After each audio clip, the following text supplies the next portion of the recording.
உலக முதியோர் தினத்தை முன்னிட்டு மேட்டுப்பாளையத்தில் உள்ள முதியோர் இல்லத்திற்கு சென்ற அரசு பள்ளி மாணவர்கள் அவர்கள் முன்பு ஆடிப்பாடி மகிழ்வித்தனர். உலக முதியோர் தினம் இன்று கொண்டாடப்படுகிறது.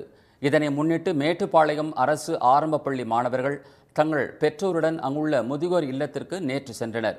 முதியோர்களுக்கு ரோஜா மலரை வழங்கியும் இனிப்பு கொடுத்தும் ஆசி பெற்ற குழந்தைகள் அவர்கள் முன்பு நடனமாடியும் கவிதை வாசித்தும் உற்சாகப்படுத்தினர். குழந்தைகள் குறும்புத்தனத்துடன் விளையாடியதைக் கண்டு தனிமை மறந்து உள்ளம் மகிழ்ந்த முதியோர்கள் அவர்களுக்கு அன்பு முத்தமிட்டு நெகிழ்ச்சி அடைந்தனர். வருங்காலத்தில் தங்கள் குடும்பத்தில் இருக்கும் முதியோரை பாதுகாக்க வேண்டும் என்ற எண்ணம் குழந்தைகளுக்கு தோன்ற வேண்டும் என்பதற்காகவே அவர்களை இங்கு அழைத்து வந்ததாக அரசு ஆரம்ப பள்ளி தலைமை ஆசிரியை தெரிவித்தார். ஃபியூச்சர்ல இந்த மாதிரியா நம்ம முதியோரை நேசிக்கணும் அப்படிங்கிற ஒரு விதையை வித்துட்டு இருக்கிறது. நம்ம வீட்டு முதியவர்களை மட்டுமில்ல, நம்ம சமுதாயத்துல எங்க முதியவர்களை கண்டாலுமே நம்ம மதிப்பு கொடுத்து பேசணும், நம்ம மதிப்பளிக்கணும் அப்படிங்கிற ஒரு பெரிய ஒரு நம்பிக்கை மாணவர்களுக்கு ஏற்பட்டதா.